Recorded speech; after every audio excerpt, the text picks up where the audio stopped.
Ils sont choisis parmi les êtres humains. C'est là déjà commence le piège de l'humanité. C'est là que commence le piège de culte que nous rendons à Dieu.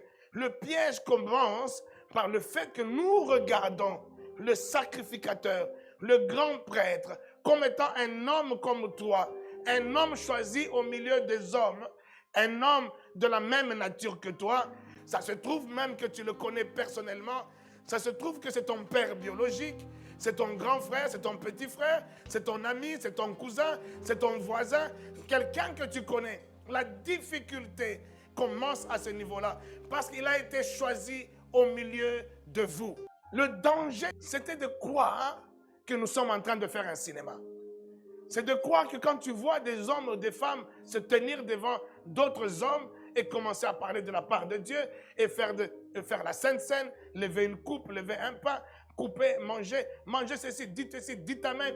Le danger, c'est de croire que nous sommes en train d'orchestrer un théâtre ou une pièce de cinéma, je ne sais pas. C'est ça le danger. Et l'ennemi sait que le danger que je peux faire courir à l'humanité, c'est de ne pas considérer les choses dans son essence, qui sont d'abord spirituelles, et de les considérer comme étant des choses simplement matérielles.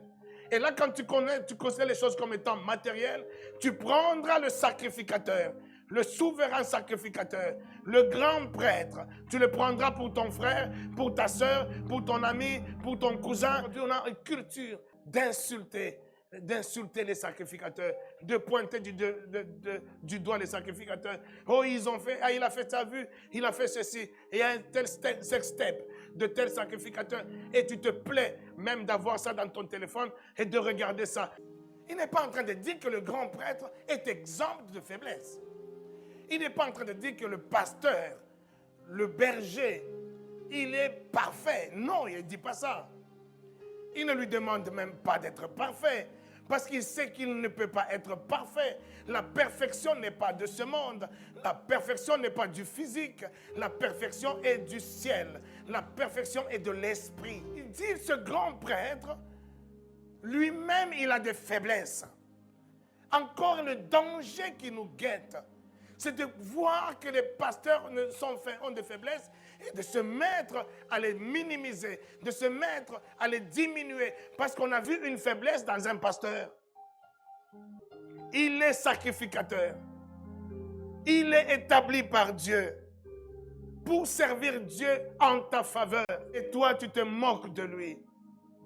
Toi, tu lui pointes du doigt. Toi, tu dis, tu as vu tel pasteur. Regarde comment il s'habille. Il s'habille comme un clown.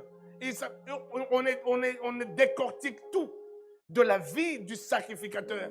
Le piège est là, des chrétiens qui s'opposent, qui critiquent, qui ne regardent pas le sacrificateur comme saint. C'est un danger pour cette décennie. C'est un danger pour cette histoire qui est en train de s'écrire. C'est une histoire qui s'écrit dans l'humanité et qui va rendre les galons de ce qui est spirituel d'une manière puissante. Nous sommes en train de vivre le démarrage, je dis, d'un grand réveil dans le monde.